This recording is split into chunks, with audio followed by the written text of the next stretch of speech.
Welcome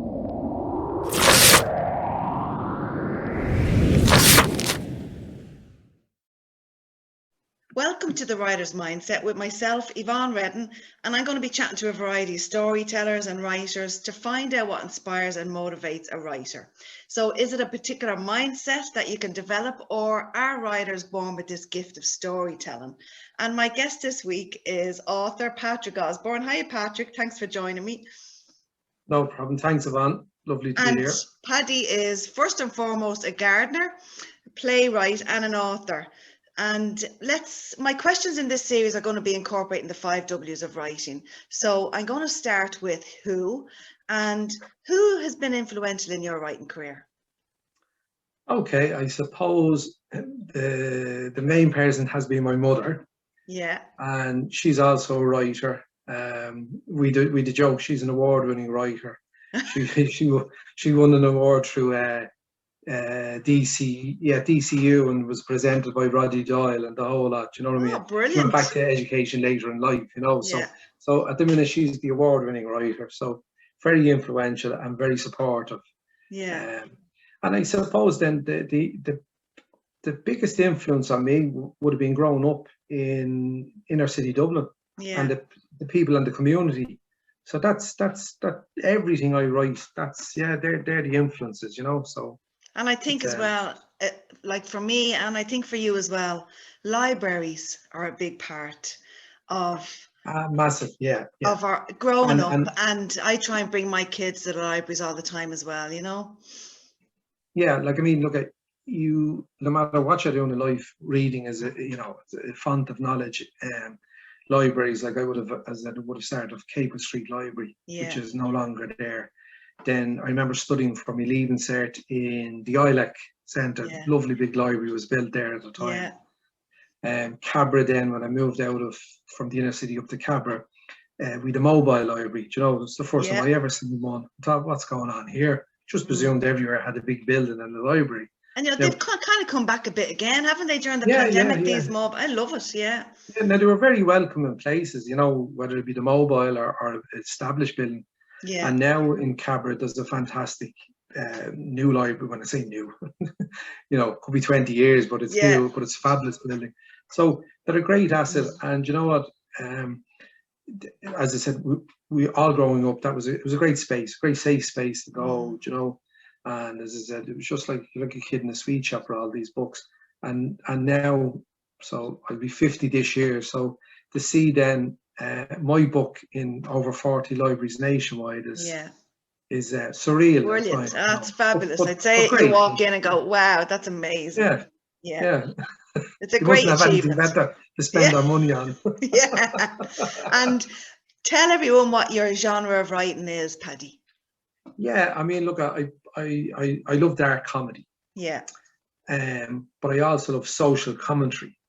So what I try to do is I try to find the fun in sadness, or the fun in the lighter moments in I suppose difficult circumstances. So a lot of us might remember Boys from the Black Stuff. Yeah. That would have been like a really harrowing program. If you'd looked at it today, saying, and everyone was talking about it as a comedy. Now, the more you delved into it, it wasn't. It was a serious program. Yeah.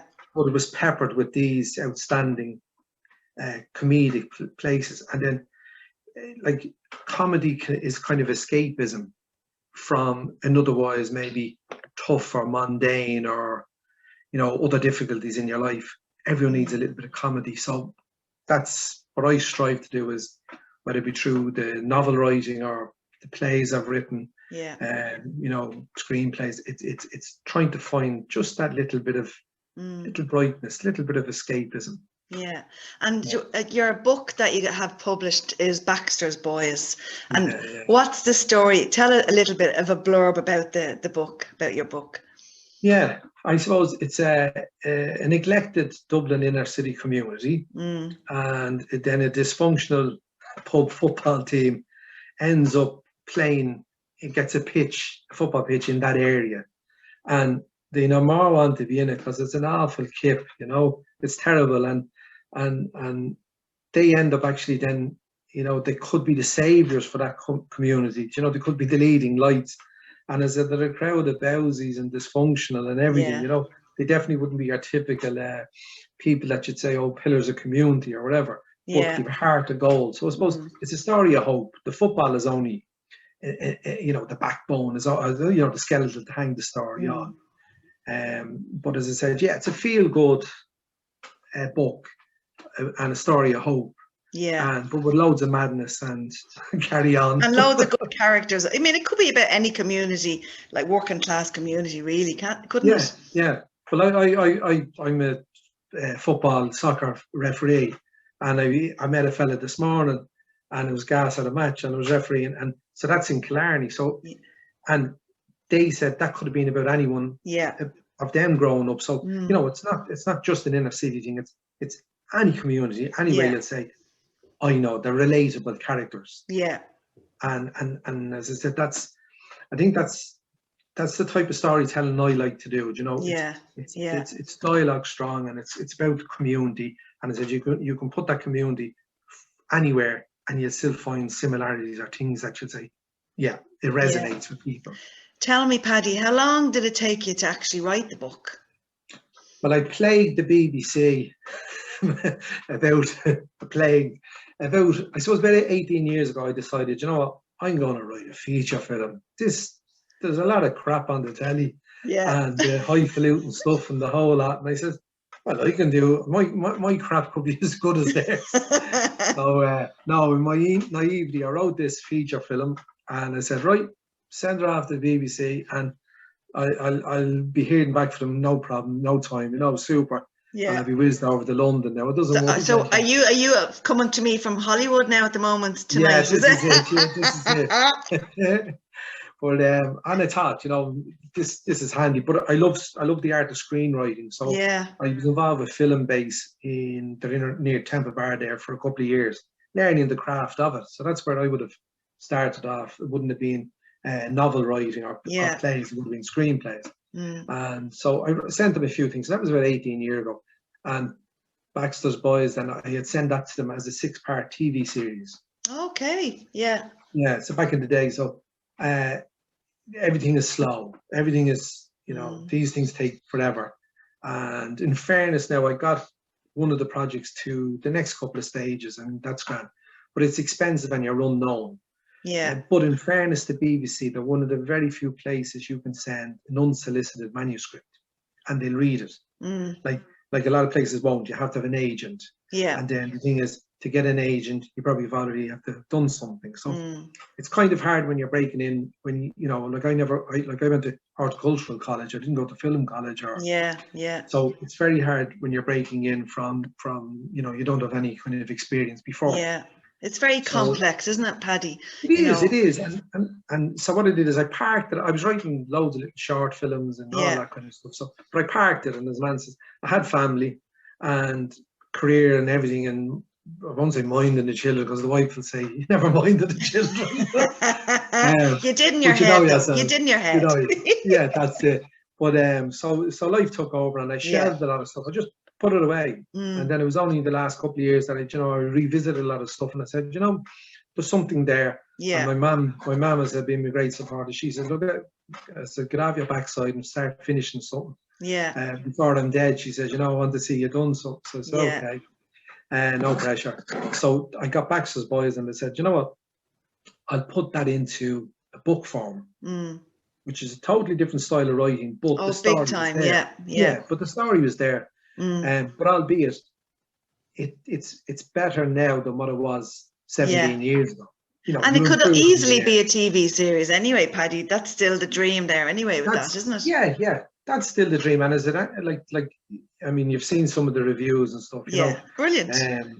That's what they're all saying. Oh, this is very like the Barrytown trilogy, or you know, and it's you could see that on screen. But that's the way I wrote it. I wrote it with screen in mind, you know, like if you'd listen to when I'm writing it, it's obviously dialogue heavy, you know. That's the style of writing I do. And if you were in another room next to me, you think there must be 50 people in that room, because I read all the different characters as the story goes. to make sure it sounds right as well as you know, visualizing it. Yeah. And so that's the style. So we'll still see if somebody's willing to send me a big ball of money or direct it. Now I am talking to fellas. I have a couple of lads that we are looking at it, trying to make it like. Great. You know, one of the lads, a lovely chap called Les Martin, he's just finished his feature film Be Good or Be Gone. Yeah. And he's very excited to get involved as well. You know, but okay, they're complex projects, and you won't do them on your own. You know, and I think it does take time. I mean, it's all about waiting, isn't it? I think for these things to happen, but they probably will. You know, and. Is there somewhere that you like to write for inspiration, or can you write anywhere? Is there anywhere that you know, people like to have a certain place that they write? Yeah, I'd love to say I have a studio or an office, but I don't. Does Hollywood not have them, Paddy? No, I have the kitchen table, and that's not a great place either. There's five of my kids are all grown up now. We've 5 adults, you know, but the kitchen, probably for practicality's sake, that I have a good table, you know, a good chair there. But I travel a lot to Dublin from Kerry, so I actually write a lot on the train. Yeah. You know, in my head, I already had the advertising that in there, and they're going to pay me big money. Yeah. You know, take the train, it's another story. You know, and I'm like, absolutely. But look, if the kitchen definitely would be the favourite, and it's lovely and bright and airy. And as I said, functionality or practical wise, I think a lot of people are at the kitchen tables the last year and a half. Yeah. And exactly. When do you find the best time to write? I mean, lots of people are morning, evening. Like, is there a time, or whenever you have time? I definitely prefer the morning. Yeah. I suppose you're kind of refreshed. You have a great energy. It's usually bright, we'll say. So that's ideally the best time. But having said that, with the type of work I do, like I'm gone from early, it's quite physical, the work I do. It's outdoors, so you're jaded from all the fresh air. Yeah. So you're kind of writing late evening, early night, and probably not the most productive time from that point of view. But then again, sometimes if it's too much time, you can daydream and procrastinate and so forth. So if you know you've only an hour in the evening, or you might do a lot more in that hour than I think you have to be very structured, though, and very, very strict with your time, very disciplined. And I think that time on the train sounds great, like a really good time to write. Yeah. Yeah, I'm probably the only one. Like, it's about 3.5 hour journey, and I'm probably the only one on the train sometimes that wishes it would go longer. Another hour. Yeah. You're probably getting mad into it, and then all of a sudden, oh no, here's the stuff. That's it. Yeah. But it's a good space, and like, depending on what I'm writing, sometimes I write listening to music. Now, the music would fit the story, kind of thing, you know. It could be 80s music, or it could be classical music, you know. I'd have a very eclectic taste. But if it fitted with the genre, and again, I think that's coming back from the screenwriting. And if you watch any film, there's a soundtrack, and it creates an atmosphere and stuff like that. So sometimes if I'm in a busy place like the train, I would concentrate better with earphones, and having something of my choosing as a background noise. See, I'd find that very distracting, Paddy. I prefer silence. But if I could pick something over chatting, or please mind the gap, or the next stop is some nice calming music. And you haven't got your book there, have you, to show the cover? I do, yeah. Oh, great, show people the cover. Baxter's Boys. It's lovely, and it's published lovely. I love the quality, and the picture's brilliant. Is that are they lads that you know, or is that a? No, it was gas. I that photo, like, as I said, people to be asking me where is that Ballymun and like where the lads are, and the truck container, that was taken in Killarney in one of the local soccer clubs. Yeah. And then the high-rise flats, we flew them in from Estonia, superimposed. So in fairness to Arla Kelly, she did a great job there. Yeah. But in the photo, like, I got the wife's cousin. She's a great camera. She's not a professional by any stretch of the imagination, but she was the only one that had a good camera. So he said, right, come on, Alan. Oh, it's a brilliant picture. I gathered friends, and I'm in the photo, and two of my sons are in the photo, and friends and colleagues and the whole lot. And it's clever because you can't see any faces. There's a scene in the book, and none of their identities are kind of known as such. Yeah. So what I was seeing in the head on film, that's the scene from it. Yeah, very interesting way of thinking. Yeah. So that's, as I said, it's through visualization. Yeah. So no, we great fun doing it, even though the people driving by were going, in the name of Jesus, this crowd. And why do you write? Do you think that you need a certain type of mindset to write? Or can you develop it? What do you think? What's your opinion? I think, can you develop it? Yeah, I think discipline and habit, forming a habit. Yeah. And you don't have to write a book. I mean, that book there now, Baxter's Boils, right? There's 115,000 words in that, right? Now the standard industry for a kind of a fictional work is about 90,000 average. So there's a lot of books coming in, probably 70,000, 80,000. So 150,000 is a huge. Yeah. It's huge. That's nearly 2 books. That's nearly a sequel. Yeah. So, but the thing is, if you I love writing short stories as well. That might be less than 1,000 words, but that's a gift in itself. That's hard to do because you have to do a beginning, a middle, and an end in such a short thing. But I do think I think anyone can write. Yeah. If you can talk or think, you can write. Right? If you can imagine something, it doesn't have to be highfalutin. It could be just literally like a journal, like I did this today. Yeah. Or a memoir, your own memories. Write down your own memories. Who cares? Yeah. They're a personal thing. So you can write, and anyone can write. And the gift about writing, good writing, is rewriting. Yeah. Like you write something today, even if it's only a page, and you look at that in a week's time or 2 weeks' time or a year's time, I guarantee you'll be able to improve on it every time you go at it. And that's just through, as I said, just through a bit of discipline, just through a bit of consistency. Yeah. So yes, now I do think like that there are better storytellers than others. They're not all great storytellers. But it depends on what you're writing. So if it's a memoir, you don't have to be a good storyteller because it's your life could be great. So you just tell about your life. Exactly. Yeah. Because I'd find it easier to write short stories than longer ones. I mean, you saying 115,000 words, and Jules Call wrote her book. Hers was 90,000 words in 6 weeks. I'm like, that just baffles me. I don't know what they're doing. I don't know what they're doing, but everyone. I can't believe that myself. Yeah. I'd be more a short story writer. I'd find that easier. Yeah. But is there any advice that you'd give to any new emerging writers that's what you wish someone had told you even along your journey? Yeah, well, I mean, okay, look, the first thing anyway, what I tell everyone is enjoy what you're doing. Enjoy the writing, enjoy the journey. You do it for you first, and then everything else is extra. Yeah. I suppose try write every day, but try write even every other day. Yeah. So make it a habit. Yeah. And you'd be surprised the way you will improve just by doing that. Read whatever genre you're looking to write. Read more of that genre. Yeah. Because you'll definitely pick up like if you're a writer, you should be a reader. Yeah. And you're going to learn. It's not that you'll copy someone's style. No matter in the best will in the world, you will develop your own style one way or another. Yeah. Even if you say, oh well, if I just copy exactly what they're doing, I'll have a blockbuster. You won't. You'll eventually get your own niche. You'll be true to yourself that way. So I said, definitely read plenty. Yeah. Definitely try write something consistently.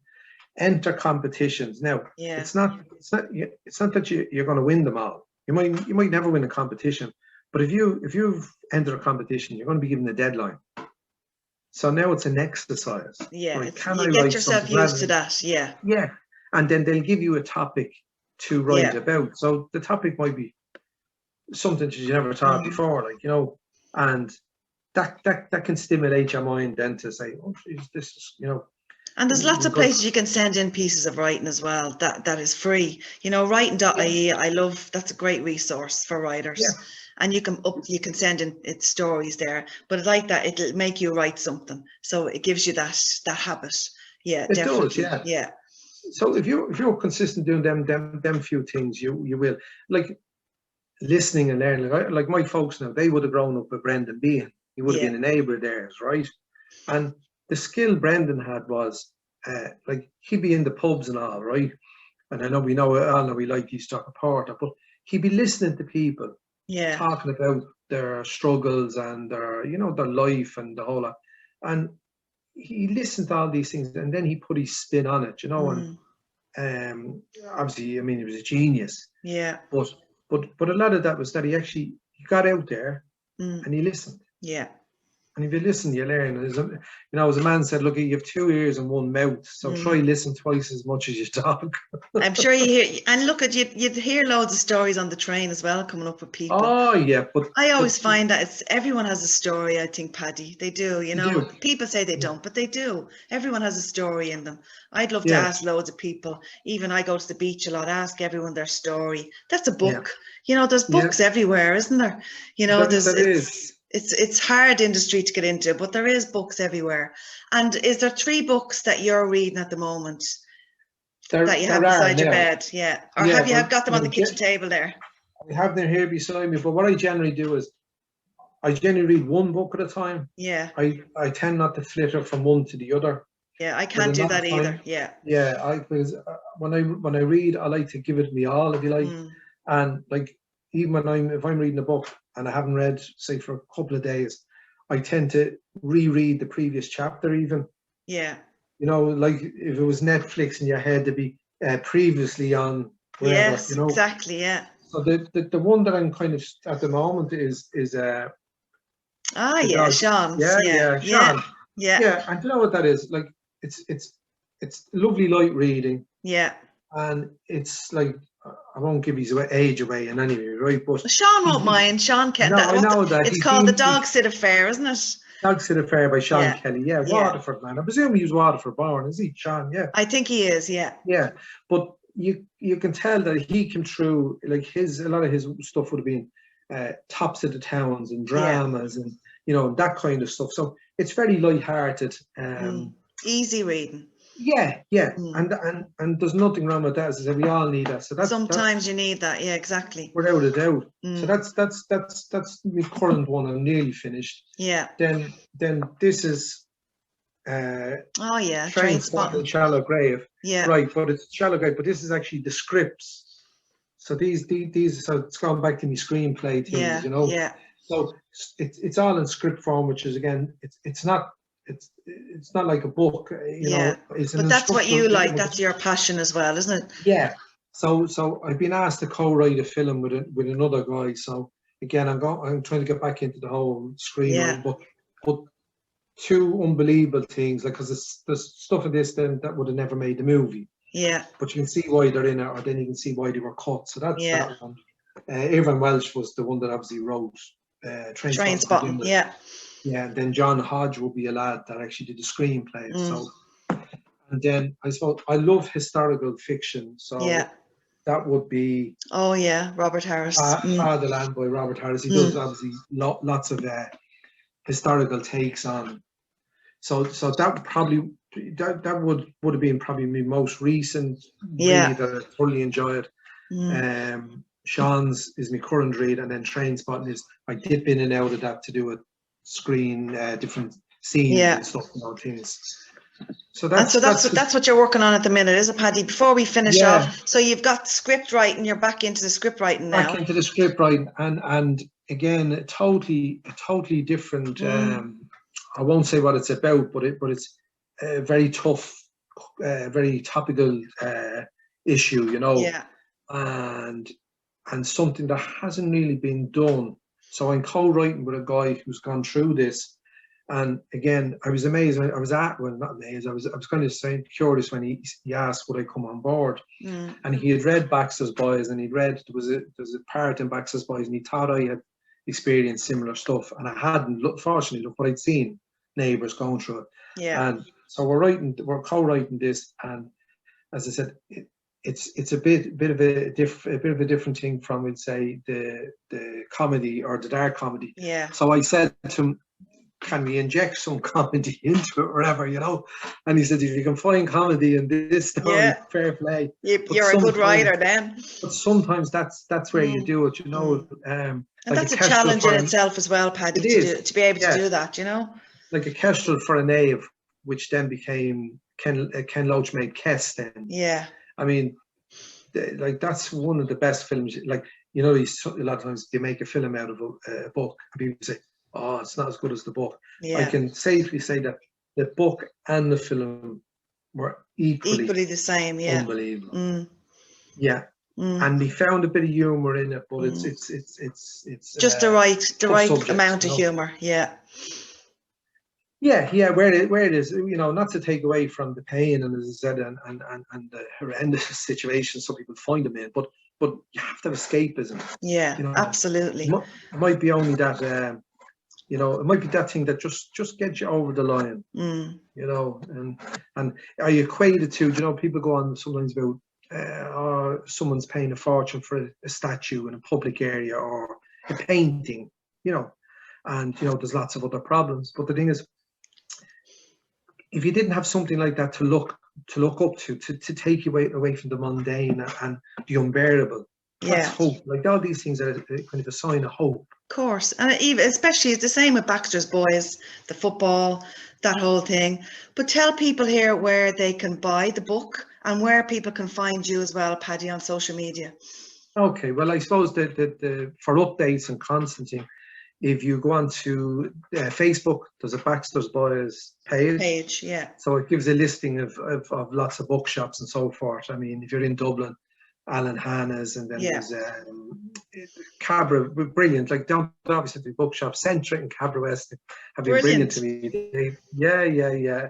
There's Book Value then out in the Northside Shopping Centre, you know, and I said there's a few other bookshops that are around the country. And in the libraries as well, there's also 40 odd libraries. I think. That's fantastic. Yeah, Ratdown, Dunleary, County Council. They're the most recent gang to take it on board. So it's in South County Dublin. That's all over. God, you name it. Mayo, you do wonder sometimes what these fellas they make out of these the group of mad fellas from Dublin, but they love it.